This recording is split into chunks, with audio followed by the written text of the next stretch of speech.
Never in my life. Sometimes I have to pinch myself, when I walk into some of our showrooms. And the other day I walked into the Dome warehouse where there's plenty of new staff members, and one of the employees came up to me and said, "Sir, can I help you?" And then I really realized that the business has grown dramatically. You always hear these stories of undercover boss, but you never think that something like that could happen. Hi, and welcome to the LeadUP Podcast. It is here that we are focusing on success stories from our alumni from the University of Pretoria. The University of Pretoria prides itself as an entrepreneurial university and also the largest producer of research in South Africa. I'm Lennox Ofsara, an award-winning radio presenter. Now think about this. Have you ever considered buying a car? Well, stay put, because today's guest is a co-founder of the second-hand car retailer, which is the largest in South Africa. That's WeBuyCars. They're changing people's perception about used car trading. So that's truly impressive. They've co-founded the business together with his brother, Dirk van der Walt, back in the day. And Van der Walt graduated from the University of Pretoria with a degree in higher education, whilst Dirk van der Walt completed a degree in marketing during their time here at the university. Now, the brothers founded the innovative vehicle buying and selling service back in 2001. And over the years, the venture has grown to be an industry leader, expanding into the footprint of Africa. And one of the brothers, Faan van der Walt, joins us today on the LeadUP podcast. Faan, thank you for joining us today. I saw you for the first time and I thought, wow, you're quite a tall man. I didn't think you'd be that tall. Thought you'd be playing rugby or something. Hi, Lennox. Yes, thanks. It's a privilege to be here. And in fact, I did play a bit of rugby here whilst studying. That makes a lot of sense. Let's just get started, really. I want to hear more about your journey. I mean, you said you had a time where you were, early in the days, your parents' vehicle wasn't so reliable, so you sort of kick-started by, learning how to fix cars back in the day. Tell us a bit about that. In principle, is this where it actually began, the idea of WeBuyCars? Not the idea for a WeBuyCars as such, but more the entrepreneurial spirit grew within me during those high school years. I remember, I think I was in standard 7 or grade 9 as it's known now, and I bought a motorbike for 400 Rand. I did a bit of work on it and sold it for 450 Rand. Now that didn't sound like great profit, but after that I bought another one for 800 Rand, and that one I sold a few months later for 1,500 Rand. And then I realized, wow, this could be something, because I really enjoyed it, and I got a real kick out of doing the deal and finding a good bargain to buy. At that point in time, my mother was a teacher and my father lost his job in 1987, and he couldn't really find a proper job, and he ended up being a security guard at the CSIR. So when people ask me, what does your dad do? I always tell them he works at the CSIR, because it sounded glamorous, but in fact he was a security guard, and I respect him greatly for that, because he found the means to look after our family. Now, we always drove dilapidated cars, unreliable cars, and I had this burning desire to improve our own situation. Now, these were in the days when cell phones weren't around, the internet wasn't around, so the only place where you could look for vehicles that are advertised were in the newspapers, and in those years the junk mail just came out, so I was always scavenging through the junk mail, looking at the advertisements and imagining what those cars might look like, because even in the day they didn't have photos accompanying them. There's just a vehicle description and a phone number. Yeah, that's very interesting.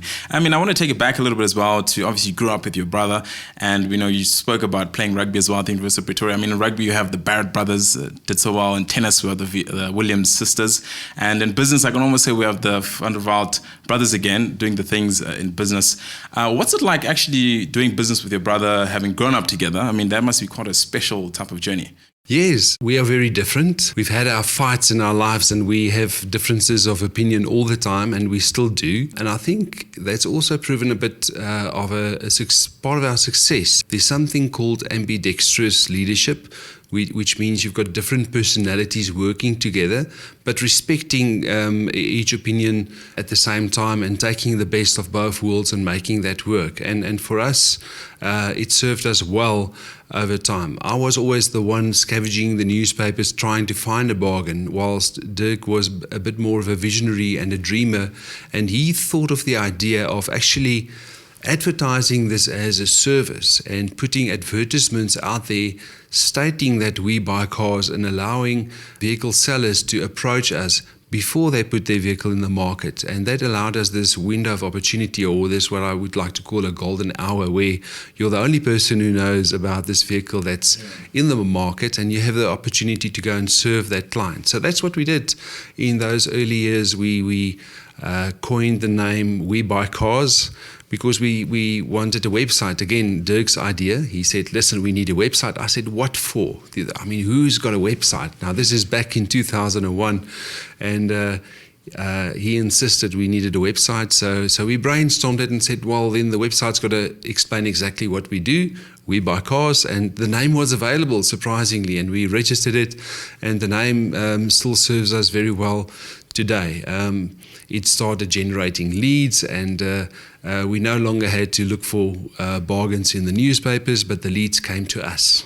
Yeah, it took quite an interesting turn, and I like the fact that you mentioned that you and your brother have got a special sort of leadership, ambidextrous leadership. You've mentioned it. Tell us a bit more about that. How do you make it work for yourselves? Because I know a lot of people sometimes struggle with that. That's where most teams die. But in essence, this is where your partnership sort of strengthens.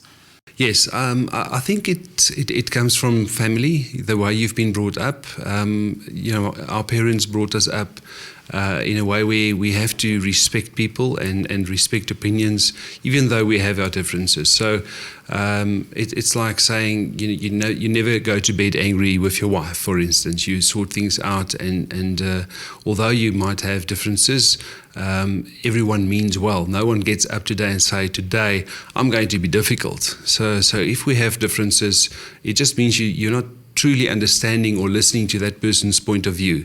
And then in the end, if you differ, one must make the call. So Dirk's always said, listen, Faan, as long as you listen to me and you hear what I've got to say, I'll abide by your decision, which I respect greatly, but also puts quite a burden on me to try and always judge and make the right decision. We're lucky in the fact that, we are very agile in our business. We can make quick decisions, and if it works, great. If it doesn't, we're agile. We can fail fast and move on and learn from our mistakes. Yeah, some people refer to it falling forward, which is truly a good thing. And, fast forward, you've had so much success with this business, because in a month you're selling over 11,500 cars. You have over 7,000 vehicle bays across South Africa. And you've mentioned as well that about over 2,000 staff members that you employed. So you're also solving that problem of unemployment. I mean, that's a lot. Did you ever imagine that this is how things would be at some point when you started? Never in my life. Sometimes I have to pinch myself, when I walk into some of our showrooms. And the other day I walked into the Dome warehouse where there's plenty of new staff members, and one of the employees came up to me and said, "Sir, can I help you?" And then I really realized that the business has grown dramatically. You always hear these stories of undercover boss, but you never think that something like that could happen in your life. So no, we've never had this big vision to become a really big player in the motor industry, and I think that's also part of the success. We did not plan this. What we did, however, was to stay very focused. We knew we had something going for us when we successfully bought and sold 10 cars a month, 20 cars a month, and we loved it. We always thought of, and brainstormed new ways of marketing. How can we generate more leads? How can we sell our cars quicker? How can we improve turnaround times, etc.? So it's always been a science. But when you're a small business, it's difficult to really use data. Nowadays, data plays a huge role in our business. But I would say the reason for the growth that we've had is the fact that we've stayed absolutely focused. We've never, ever been distracted We've never tried anything else than buying and selling cars. That's the only thing we've ventured into. Yeah. And the profits we've made along the way, we've kept in the business. So we reinvested our time, our money, and all our efforts and focus into the business. We barely took a holiday for over 12 years. Wow. So Dirk and I were the buyers of WeBuyCars for those years. So we did everything ourselves, whether it was the marketing or the accounting side or the actual purchasing of the vehicles. We drove in our vehicles, we got phone calls, made appointments with clients. So I know Gauteng very well. I've been to each and every suburbs nowadays, and if I visit a suburb where I was many years ago, all these memories come flooding back. I've bought Johnny's Glegg's Combi just here around the corner, etc., etc. So it was very interesting. Yeah. You spoke about focus. Take it you don't go to concerts. I don't know if you've been to a few concerts before. I have.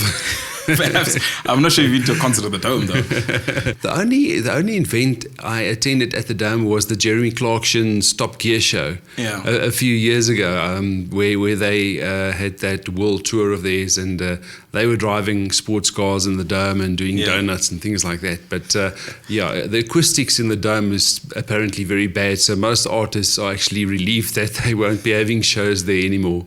Yeah, you decided to buy the Dome to have it as one of your showrooms. Tell us a bit about that. Was it perhaps a moment where you were there, like at a show like you were, and you decided, I really want this for the business? So how did that come about? No, I would never have thought that we would own the Dome. But we've always had expansion plans, and we were actually looking at a different property in the same area at the time, and that property deal fell through. So we were back to square one, and going onto Google Earth and scrolling over North Riding and Randburg and looking at areas and thinking, where can we put a showroom? And I casually mentioned to one of our board members, why don't we buy the Dome? Now, this was right smack bang in the middle of COVID. So the Dome has been running empty for nearly 2 years at that stage, and he made a mental note of that. And I just said that in jest, never thinking that it's even a possibility. But he then went ahead and contacted the owners who were open to an offer, which we made, and they accepted, and the rest is history. Now it's open, the biggest car showroom in the Southern Hemisphere, I believe. Wow. Yeah, it is a big venue. So that's very interesting. I was very fascinated to learn how that came about. And it's interesting to see that it came out about as an idea and you sort of took it on.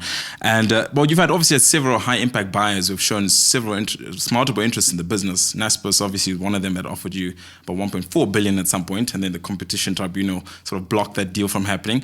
Whilst the transactional capital put about 1.8 billion into your pockets to the business, but obviously. These are complex conversations, and you've been negotiating from back in 2001. Perhaps you might not be selling a car to somebody now, but you still have to negotiate deals with potentially high impact investors. So take us through how that process goes, because the art of negotiating a car versus the art of negotiating $1 billion is a different conversation. Yes. Look, I studied teaching, and so I've got no experience when it comes to finances and corporate finance and brokering these types of mergers and acquisition type of deals. So we've made quite a lot of mistakes when we started this business. For instance, as an example, Dirk and I registered the WeBuyCars business initially in our own names, which is not a good idea, because it brings along a whole slew of problems, especially when it comes down to estate duty. So we had to restructure along the way. And if there's one piece of advice I can give to want-to-be entrepreneurs or business owners, is to surround yourself with the right people, rather pay more and get the right advice. And we've been lucky in that sense that we've employed the best of the best within the business, who advises us with these types of transactions and deal makers, and hire the best consultants out there. Rather spend a bit more, but it saves you a lot of money in the long run. Yeah. And looking back, what would you say is the most challenging aspect of building a $1 billion business, so to speak? There's various aspects of that. I think for me initially was letting go. So Dirk and I we're doing everything ourselves, and we got busier and busier. Picture this: we're driving around in Gauteng every day, buying cars, visiting 6, 7, 8, 9 clients, having appointments every hour on the hour, working long hours, and your phone gets busier and busier by the day. So you're on your Nokia 2110, and when you put the phone down, there's 3 missed calls, you got to phone back, and you realize you're reaching a point in your business where you have to start trusting other people to do the job that you've always been doing yourself. It's like leaving your firstborn at daycare for the very first time. So we planned this, and we appointed buyers that we had to trust to do the job that we've always done. And I think we've done a good job at that. We've developed a really good and strong corporate or company culture within the business, where our staff retention is very high. People love working for us, and nowadays we've actually become an employee of choice, or an employer of choice. But it's not been easy, building a strong company culture with the right values is always difficult, and making sure that in your interview you ask the right questions and you get the right people on board. Yeah, it's been over 2 decades now, this journey. What a special journey it's been for the two of you. Perhaps from your perspective, is it a mindset that allows you to be successful? What would you pin it to? I know there's a couple of factors, but perhaps there's one thing that you would say, well, this is really the thing that sort of got us going to this point. To put it in one word is difficult, but if you go into head, I would say passion. If you don't have a passion for what you do, then you're certainly going to fail. I've seen many entrepreneurs who are in a business, but their focus is elsewhere because they like that better than what they're currently doing. And they always feel that, but there's something better out there. For me, even today, I will go and have a look at all the cars we've bought.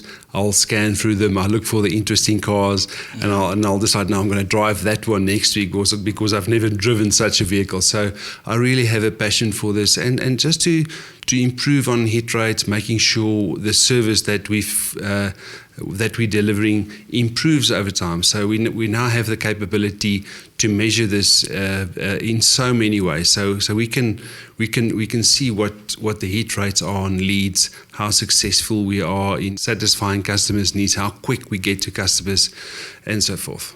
Yeah, you mentioned something earlier in the conversation about reinvesting the money back into the business.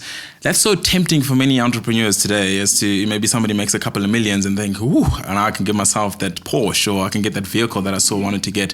But what allows the two of you to just essentially keep the money going back into the business? Because that's quite some level of discipline and focus.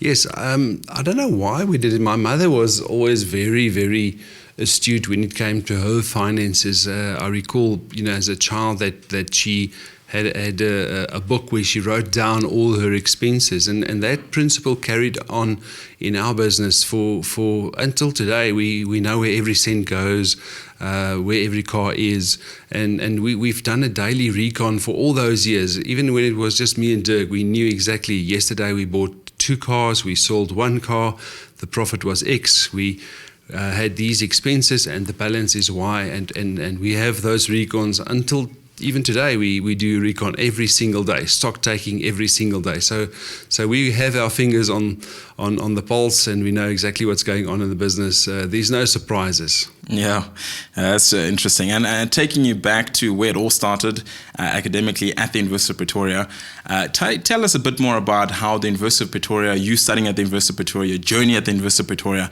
how that's enhanced you for success. Dramatically. Doing what I'm sitting here doing right now is something, I would never ever have imagined in my life I would be able to do. In fact, when I was at school, I hated to speak in front of a class. I whenever there was an unprepared or a prepared speech to be given, I would rather skip that and say, sorry, I'll take naught for this. But I had no confidence at all to speak in front of people. And we didn't have money to go and study. So our guidance counselor in high school applied for a bursary for me to go and study teaching at the Groenkloof campus of Tuks. And I got accepted, and I didn't really have a choice because there wasn't anything else for me to do. So I thought, well, I'll go there, but I can't imagine myself being a teacher standing in front of a class. But once I got in there, I made friends, I met the right people. I had some really good mentors in the form of lectors who saw potential, and they were patient with me. And I made good friends. In fact, one of the friends I made in my first year, today he's the ops manager of WeBuyCars. So it opened doors for me. It grew my confidence. And what I've seen especially with people studying to become teachers, is that a lot of them use that as a stepping stone to grow further into business or do different things. So not only be a teacher, but be something else. I respect the profession significantly. I think what I've learned there, I still apply in my daily life as a business owner. I'm glad that you've been able to sort of tap into that network and that experience at the University of Pretoria, and then sort of like have those people also contribute to your business. But my final shot at you now is around the future of the business. I mean, it's 2 decades later, you are growing the business to great length. Perhaps in the next 2 decades, what can we expect? Well, we've got big plans. We've built a lot of technology within our business, which we believe we can utilize in different countries as well. So we have started up in Morocco, and we're busy talking to a company doing similar stuff in Egypt, whom we'd like to partner with. So we do have an African expansion plan, but not also excluding other countries. So we are in talks with companies in the UK and Australia. So watch this space. And then as far as South Africa is concerned, we're nowhere nearly done. We believe our market share to be just shy of 10%, and we truly believe that we can grow that to around 20 to 25% over the next 5 years. So we will pursue that aggressively. Wonderful. Well, it's been so insightful listening to your story, but also been quite inspiring listening to how everything started and just how you pursued your passion and your belief in what you saw could be quite a great business. And here we are yet after 2 decades, and you are here. So thank you so much for your time. I know you're a very busy man, but you did make time for us today, so we truly appreciate it. Thank you, Lex. That's Faan van Walt, who is the co-founder of WeBuyCars. Quite an interesting story about staying focused and staying passionate. That can take you far in life. Indeed, you can find the LeadUP podcast at up.ac.za/LeadUP or wherever you find your podcasts. This season, we're releasing our episodes on the last Monday of every month. So this podcast is the product of the University of Pretoria's Alumni Relations Office. Our production team includes Samantha Castle, Alna Schutz, and our sound engineers are Louis Cluter Productions. As you can see, the great visuals if you're on YouTube, and perhaps the great audio quality wherever you're listening in from. But from my side, it's nothing but love and light. Till we meet again, stay fantabulous.